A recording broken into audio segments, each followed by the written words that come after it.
प्रार्थना करेंगे। खुदाबंद खुदा तेरी तारीफ करते हैं, तेरी बड़ाई करते हैं, तेरी महिमा करते हैं प्रभु जी। हम अपने शरीर आत्मा प्राण आपके हाथों में सौंप देते हैं प्रभु जी। सामर्थी परमेश्वर कृपा दृष्टि कर, मदद सहायता कर प्रभु जी। तेरे से सब कुछ संभव है, असंभव को संभव करने वाला, ना को हाँ में बदल देने वाला तो ही खुदाबंद खुदा है प्रभु जी। तेरे से सब कुछ हो सकता है प्रभु जी। कृपा करो, मदद सहायता करो प्रभु जी। प्रभु जी 6 दिन आपने संभाल के रखा, हर बीमारी, मौत, एक्सीडेंट, खतरे से। 7वां दिन दिखाया जो नया दिन है हमारे लिए। वो दिन आशीष के दिन है खुदाबंद खुदा। आज आशीष से भर दे प्रभु जी। तो नेरा और दूर के परमेश्वर है खुदाबंद खुदा। सब पर कृपा करो प्रभु जी। जितने लोग को पिता परमेश्वर तूने आशीष दी है उसमें और भी पिता परमेश्वर अनुग्रह दे, ताकि वो लोग तेरे नाम के महिमा कर सके, बड़ाई कर सके। तेरे से सब कुछ संभव है। हर लड़ाई झगड़े को प्रभु जी दूर करने वाला सामर्थी परमेश्वर, हर पाप कुकर्म को पिता परमेश्वर नष्ट करने वाला आप है प्रभु जी। आप दया करिए, कृपा करिए प्रभु जी। पूरे संसार में आज आपके नाम की महिमा हो रही है प्रभु जी। ये सच्चाई है। हर चर्चों में आपकी आत्मा उपलब्ध है खुदाबंद खुदा।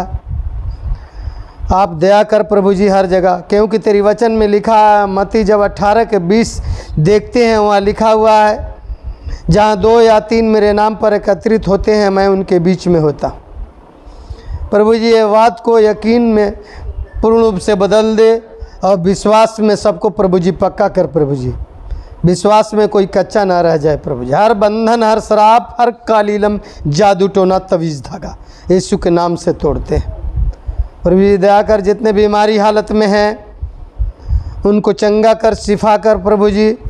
उनको छुटकारा दे खुदाबंद खुदा। जितनी दुष्ट आत्माओं से जकड़े हुए हैं उनको आज़ाद कर, रिहाई कर खुदाबंद खुदा। आप ही रिहाई करने वाला परमेश्वर है।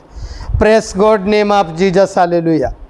होने दीजिए प्रभु जी। आपकी दया, आपकी कृपा, आपके अनुग्रह शुरू से लेकर अंत तक होने पाए। सारी आदर महिमा मान सम्मान हम आप ही को देते हैं। दुआ यीशु नासरी के सामर्थी नाम से मांगते हैं, आमीन, हालेलुया।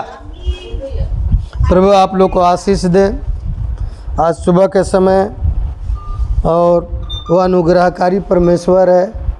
देखो ये किसका है, ख़त्म हो गया, किसका लगाया, देख लिया कौन है।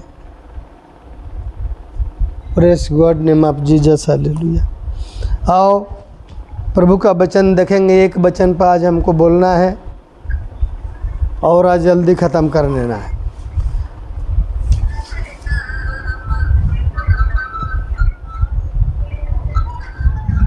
गाना गाने वाले को गाना गाने दो, हालेलुया। बाइबल निकालेंगे हम। फिलिपियो 4:19 वचन देखेंगे। फिलिपियो 4:19 ध्यान से सुनो, क्योंकि बाइबल में लिखा है सबोपदेशक अध्याय 5:1 में, सुनने के लिए नज़दीक जाओ। कहाँ जाओ? सुनना चाहिए। सुनने से सब कुछ हो सकता है। समझ लगना चाहिए। समझ नहीं लगता है तो उससे कोई फ़ायदा नहीं है, हालेलुया। थोड़ा ही आराधना करेंगे, थोड़ा ही दुआ करेंगे, थोड़ा ही उपवास रखेंगे, थोड़ा ही बाइबल पढ़ेंगे, लेकिन समझ लगना चाहिए। यदि समझ नहीं लगता है तो जितना मर्जी जोर लगा लो, कोई फ़ायदा नहीं है। जहाँ मर्जी दौड़ो, जहाँ चले जाओ, उसके लिए कोई दरवाज़ा नहीं है जो खुल जाएगा। इसलिए समझना पड़ेगा, हालेलुया। चलो देखेंगे वचन फिलिपियो 4:19। यहाँ लिखा है, मेरा परमेश्वर भी अपने उस धन के अनुसार जो महिमा सहित मसीह यीशु में है तुम्हारी हर एक घटी को पूरी करेगा, हालेलुया। यहाँ देखेंगे वचन को, प्रभु का वचन यहाँ कहता है। सब लोग कहते हैं हम प्रभु को जानते हैं, हो सकता है प्रभु आप लोगों को जानता होगा, ये कह नहीं सकते हैं हम, लेकिन प्रभु के वचन में लिखा है, जब यूहन्ना 15:16 पढ़ते हैं, वहाँ लिखा है, तूने मुझे नहीं चुना, मैंने तुझे चुना है। जितने लोग आते हैं आराधना में, चर्च में, सब लोग अपना कुछ न कुछ काम लेकर आते हैं, समस्या लेकर आते हैं। कहीं कुछ है परेशानी, कहीं कुछ है परेशानी। बाइबल भी कहती है, इस बात को साबित करती है। जब इसमें हम देखते हैं तो एक वचन पढ़ेंगे इसमें, और हम फिलिपियों 2 के जब देखते हैं 21, फिलिपियों 2 के 21, उसी में, उसी बुक के अंदर लिखा है, क्योंकि सब अपने स्वार्थ की खोज में रहते हैं, न कि यीशु मसीह की। हालेलुया। जो भी देंगे हम बाइबल से देंगे, उस परमेश्वर के वाणी से देंगे, हम बाइबल से बाहर नहीं निकलते हैं। यहाँ फिलिपियों 2 के हम जब 21 वचन देखते हैं, कोई व्यक्ति यदि ऊपर से कितनों भी कह ले, चाहे महिला हो चाहे पुरुष हो, कोई भी व्यक्ति वो कहता है नहीं नहीं हम तो प्रभु की सेवा करते हैं, हम प्रभु को मानते हैं, प्रभु के वचनों पर चलते हैं। चलते हो तो तेरे घर में विपत पड़ती है तो तू काहे कुड़कुड़ाने लगते हो? तेरे घर में क्या जिंदगी में मौत नहीं होगी? जो आया वो जाएगा नहीं। उस समय क्यों कच्चा हो जाते हो? उस समय भी एकदम स्थिर रहो ना। असली प्रभु प्रेम वहाँ करता है। इसीलिए लिखा है यूहन्ना 15:16 में, तूने मुझे नहीं चुना है, मैंने तुझे चुना है। परमेश्वर नहीं चुनता तो हम उसको चुन के कुछ नहीं करते। हम तो अपनी काम को चुनते हैं, अपनी स्वार्थ को चुनते हैं, अपनी लालच को चुनते हैं, अपनी पक्षपात को चुनते हैं। यहाँ स्पष्ट करता है फिलिपियों 2 के 21, यहाँ स्पष्ट लिखा है, क्योंकि सब अपने स्वार्थ की खोज में रहते हैं। सब लोग अपनी स्वार्थ के खोज में रहते हैं कि नहीं? बोला करो, बोलना भी पड़ेगा, केवल सुनो मत कान से। लोग कलकत्ता पहुंच जाते हैं अपनी स्वार्थ के लिए, पहुंचते हैं कि लोग के समाज के स्वार्थ के लिए जाते हैं, वो अपनी स्वार्थ के लिए जाते हैं। बाइबल कहती है, नोट करके रखो ये वचन, यह स्पष्ट लिखा, वो अपनी स्वार्थ के लिए दौड़ रहे हैं, अपनी लालच के लिए दौड़ रहे हैं, वो मेरे लिए नहीं दौड़ रहे हैं। जो यीशु मसीह के लिए दौड़ेगा, जो उसके पीछे हो लेगा, उसके पीछे चलेगा। क्योंकि जी यूहन्ना जब देखते हैं 8 के, जब वहाँ पर वहाँ स्पष्ट लिखा हुआ है कि वहाँ प्रभु खुद को कहता है, समझने वाली यहाँ बात है। एक बार न कई बार मैंने प्रचार किया है इस वचन को। हम जो क्या करते हैं ना, ज्योति में चलने की कोशिश नहीं करते। यीशु कहता है हम जगत के ज्योति हैं, हम पूरे दुनिया के मालिक हैं, लाइट हैं, प्रकाश हैं। यदि हम दीपक के सामने रहेंगे, लाइट के सामने रहेंगे, तो हम कभी चलेंगे तो ठोकर खाएंगे, और अंधेरे में रहेंगे तो ठोकर खाएंगे कि नहीं खाएंगे? ये हमको बाइबल का ज्ञान होना चाहिए, हमको वचन का ज्ञान होना चाहिए। मिराइकल पर मत भागो, चमत्कार पर मत भागो। चमत्कार आज है, कल नहीं रहेगा, वो खत्म हो जाएगा। लेकिन परमेश्वर का वचन जुगानुजुग रहेगा। हालेलुया। इसलिए यहाँ प्रभु का वचन कहता है फिलिपियों 2 के 21, क्योंकि सब अपने स्वार्थ की खोज में रहते हैं, न कि यीशु मसीह की। यीशु मसीह के खोज में कोई नहीं है। जितने लोग चर्च में बैठे हो, अपनी दिल पर हाथ रख के देख लो कितना खोज करते हो। हर व्यक्तियों की स्वार्थ है, स्वार्थ में लीन है। वो स्वार्थ में कहाँ नहीं दौड़ के चला जाएगा, उसका काम सिद्ध होना चाहिए। इसलिए खरा खरा वचन सुनो। खरा वचन सुनोगे तो उससे तुमको बरकत मिलेगी, नहीं तो नहीं मिलेगी। हम देखेंगे फिलिपियों 4 के 19। अब यहाँ स्पष्ट प्रभु कहता है, वहाँ क्या कह रहा था? लोग स्वार्थ में जो लीन हैं वो प्रभु यीशु मसीह को नहीं ढूंढते हैं, वो अपने स्वार्थ को ढूंढते हैं। स्वार्थ के लिए टोटल चारे ओर चर्च में जाते हैं दौड़ दौड़ के, और एक दिन दूसरे चर्च में जाएंगे, तीसरे दिन जाएंगे और चर्च में। लेकिन वो प्रभु के वचन की तरफ नहीं जाएंगे, प्रभु के वचन नहीं पढ़ेंगे, दुआ नहीं करेंगे, फास्टिंग नहीं रखेंगे,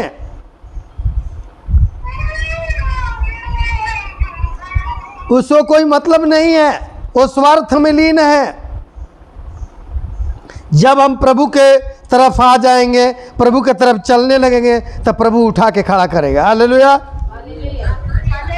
इसलिए यहां लिखा है मेरा परमेश्वर, स्पष्ट है, मेरा परमेश्वर भी अपने उस धन के अनुसार जो महिमा सहित है, जो परमेश्वर से अटूट बंधन रखते हैं, प्रेम करते हैं, मोहब्बत करते हैं, वो भी महिमा सहित परमेश्वर की आराधना करते हुए, परमेश्वर की स्तुति करते हुए। तो परमेश्वर यहाँ क्या उसके साथ बॉन्डिंग रखा हुआ है, उस वचन को हम देखते हैं तो वह स्पष्ट करता है। वह कहता है कि तुम्हारी हर एक घटी को पूरी करेगा। क्या करेगा वो?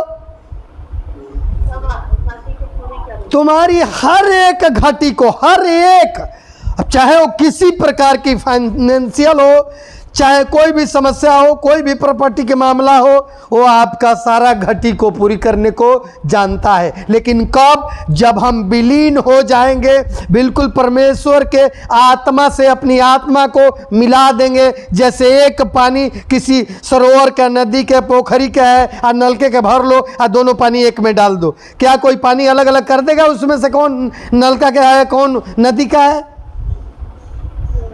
ठीक उसी प्रकार यदि परमेश्वर से हम विलीन हो जाते हैं, यदि समझते हैं, तो परमेश्वर भी हमारा काम करने को जानता है। ध्यान देना, कितनी बड़ी, कितनी कठिन बात बता रहे हैं, लेकिन किसी को पल्ले ही नहीं पड़ता, मतलब ही नहीं। काश स्वार्थ की बात हो जाता, काश मेरे को ये मिल जाता, काश मेरा ये हो जाता, काश हमारे ये पक्ष की काम हो जाता, तो सब कुछ ठीक ठाक है। बल्कि पास्टर लोग भी अच्छे हैं, कुछ कहो मत, कुछ कहो मत किसी को। लेकिन प्रभु का वचन यहाँ क्या कहता है? कहता है महिमा सहित। जो यदि महिमा करता है, ठीक से चलता है, तो उसकी दुष्ट आत्मा क्यों रहेगी? सवाल ही नहीं है। वो तो इसलिए आता है और आती है कि हमारा दुष्ट आत्मा निकल जाए, अपने मतलब नहीं है। घर में जाकर वही भूत, वही काम, वही हरकत दूसरा कोई कर दे, दूसरा कोई मेहनत करे। ये ऐसा है 58 के जब 8 और 10 पढ़ेंगे वहां पता चलेगा। छोटी बात नहीं है। प्रभु वहां कहता है, स्पष्ट कर रहा है कि तेरे कहने से पहले, तेरे पुकारने से पहले मैं तेरे आगे आगे रहूंगा। तू पुकारोगे, प्रभु मैं कहाँ हूं, यहोवा परमेश्वर कहाँ हो, तो मैं पहले कहूंगा मैं यहाँ हूं। कब? जब आप विलीन हो जाएंगे, आप ठीक से चलेंगे, भय के साथ, जिम्मेदारी समझेंगे। अब किसी को फ़ोन करके बुलाने जाएगा, किसी को विपत पड़ जाएगी, परेशानी पड़ जाएगी, तो जाके एकदम सुबह ही जाके बैठ जाएगा चर्च में। एकदम सुबह पास्टर जी लोग कब आएंगे? 11 बजे 12 बजे। वो सुबह नहीं बैठ जाएगा और गाना शुरू कर देगा, सबसे गाना शुरू कर देगा। अरे गाना ही गाना है तो प्रभु से गाना गाना, देख प्रभु उठाता है कि नहीं। हर समस्याओं को हल करने का खुदाबंद खुदा जानता है। बस पीछे मुड़ के नहीं देखना है। जो भी समस्याएं आती है, डट के मुकाबला करेंगे, हम पीछे नहीं हटेंगे, हम बैकलाइट नहीं होंगे कभी भी। तो परमेश्वर देखते देखते एक न एक दिन तुम्हारे हर समस्याओं का हल करेगा, इसमें कोई शक नहीं है कि ना करेगा। वो परमेश्वर करने वाला है। इसलिए प्रभु यहाँ कहता है, और इसमें खुद जो है संत पौलुस कहते हैं कि मेरा परमेश्वर भी अपने उस धन के अनुसार जो महिमा सहित मसीह यीशु में है। उनका मन अस्थिर है, यदि मसीह यीशु में है तो उनके हर एक घटी को परमपिता उनकी समस्याओं को जो है पूरा करेगा। हालेलुया। ये परमेश्वर का काम है। ये ख्याल रखने वाली बात है। आप लोगों को ठीक से चलने की ज़रूरत है। आप लोग खुद आराधना करें, चर्च में भी आप लोग आके बातें करते हो केवल। हम जब आराधना में आ गए तो परमेश्वर की ड्यूटी में आ गए ना जी। घर की बातें छोड़ दो। यहाँ लिखा हुआ है, जब हम पढ़ेंगे ऐसा है, हमें लिखा है अब पुरानी बातें छोड़ दो, नई बातें शुद्ध हो, नई बातें पर विचार करो, अभी प्रकट होगी हो। इस बात को जानना पड़ेगा। इसलिए घर की बात घर को छोड़ दो, जब आराधना में आ गए हो तो भय रखो, उस परमेश्वर को वहाँ अनुभव करो कि उसका आत्मा हमारे बीच में है, आत्मा काम कर रहा है और आत्मा आज़ाद करेगा। कहीं भी जाओ आपके अंदर विश्वास न हो तो कहीं भी चले जाओगे क्या हो जाएगा? कुछ हो जाएगा क्या? अब विश्वास हो जाएगा तो घर बैठे हो जाएगा कि नहीं हो जाएगा? तो विश्वास को जमा देना, विश्वास को पक्का करना, विश्वास को ट्रैक पर लाना इतना आसान चीज नहीं है, बहुत कठिन बात है। परमेश्वर को कहा गया ना, बिना विश्वास को खुश करना अनहोना है। हम किसी को ना देखते हुए अपने बारे में सोचे कि हम कैसे हैं, हम क्या कर रहे हैं और हमें क्या करना चाहिए और हमारे आगे कौन है, कौन हमारा जो है सुप्रीम पावर है, उस पर ध्यान दो। जब ध्यान दोगे, आज नहीं कल समस्या को बदल देने वाला है, वो दिन को बदलने वाला, समय और ऋतुओं को बदलने वाला खुदाबन खुदा है। बदलेगा कि नहीं बदलेगा वो? जब आप पढ़ोगे दानियल 2 अध्याय, उसके अंदर लिखा हुआ है कि समय और ऋतुओं को बदलने वाला कौन है? यीशु है, वो परमेश्वर है, खुदाबन खुदा, वो समयों को बदल देगा। जैसा समय गुजर रहा है ये ना समझो वही समय गुजरेगा। जो आपके सामने आ गया है, जो आपको भारी लग रहा है, पहाड़ जा महसूस हो रहा है, उसको हल्का कर देगा।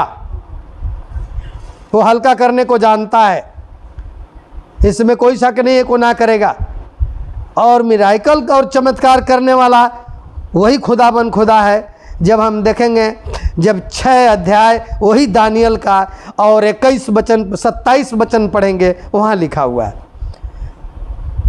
कि चमत्कारों और चिन्हों को प्रकट करने वाला और मिराकल करने वाला परमेश्वर है और कोई दूसरा नहीं है। तो आपके द्वारा भी होगा, वो दूसरे के भी द्वारा होगा, तीसरे के द्वारा भी होगा। अब इसमें तीसरे अक्षरों तक, पर्सनों तक ये देखना है कि बिलीव कितना कौन करता है, यकीन कौन कितना। कुछ ना है, कुछ ना है। यदि लगातार चर्च में अगला जा रहा है, समय का ख्याल रख रहा है, मैं कह रहा हूं परमेश्वर एक दिन उठा के उसको खड़ा करेगा, कोई शक नहीं है। आप लोग खुद चलिए ना, आप लोगों को चलना पड़ेगा, इसी में से सेवक बनोगे आप लोग। आप ही लोग करोगे काम को, दूसरा नहीं करेगा। इसलिए स्वार्थ वाली काम नहीं करेगा। प्रभु आखिर में कुछ सोच करके यहाँ लिखा हुआ है इस वचन को कि कोई भी परमेश्वर को खोजने के लिए नहीं आता है, वो स्वार्थ की खोज में रहता है। और ऊपर से कहेगा कि हम स्वार्थ के खोज में नहीं हैं। यदि स्वार्थ के खोज में नहीं होगा तो एकदम टाइम से वो भवन में पहुँचेगा, आ जाके वहाँ आंसुओं के साथ प्रार्थना करने लगेगा और परमेश्वर सुनेगा, उसके घर बैठे बैठे सारा काम को करेगा, वो करने को जानता है। आप लोग हल कराने की कोशिश मत करो, खुद को हल करने की कोशिश करो। हल कराओगे इसका मतलब कि आप नहीं करना चाहते हो कुछ भी। हल करोगे तो अपने आप को मेहनत करना पड़ेगा कि नहीं? हम लोग दिहाड़ी लगाते हैं, ये भी परमेश्वर के बोलो ना, हम दिहाड़ी कर रहे हैं, हम आराधना करने आए हैं, स्तुति करने आए हैं, हम समय खर्च कर रहे हैं, हम नंगे पैर आए हैं, हम धूप में चल के आए हैं, हमारे पास कोई साधन नहीं है, कोई कन्वेंस नहीं है, फिर भी हम परमेश्वर की भय और डर मानते हुए हम परमेश्वर के भवन में आए हैं। और वहाँ वीडियो बना करके परमेश्वर खुद देखता है कि कौन आया है, क्या नाम है, क्या उसकी लंबाई है, क्या चौड़ाई है, क्या गुराई है। परमेश्वर सबका नाम जानता है कि नहीं जानता है? इसलिए इस बात को जानिए आप लोग, नहीं जानेंगे तो कोई फायदा नहीं। प्रभु इस वचनों के द्वारा आप लोग को आशीष दे, आमीन। आइए प्रार्थना करेंगे। सामर्थी परमेश्वर, तेरा धन्यवाद करते हैं, तेरा शुक्र करते हैं, तेरी बड़ाई करते हैं, तेरी महिमा करते हैं प्रभु जी। पिता परमेश्वर दया कर, कृपा कर प्रभु जी। जितने लोग अभी जो पिता परमेश्वर नहीं समझते हैं, उनको समझ के बुद्धि दे प्रभु जी, बुद्धि और ज्ञान से परिपूर्ण कर प्रभु जी। हर बंधन शराब तोड़ते हुए प्रभु जी उनको बरकत दीजिए। पिता परमेश्वर आपसे सब कुछ हो सकता है।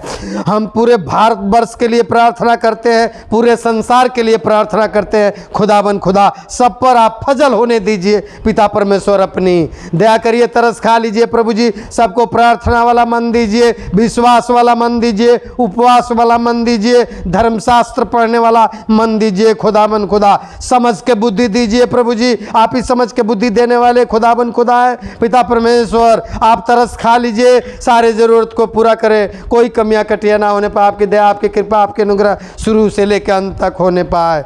सारी आदर महिमा मान सम्मान हम आप ही को दे देते हैं। दुआई सुना श्री के सामर्थी नाम से मांगते हैं, आमीन। Hallelujah, hallelujah. प्रभु आप लोग को आशीष दे। God bless you.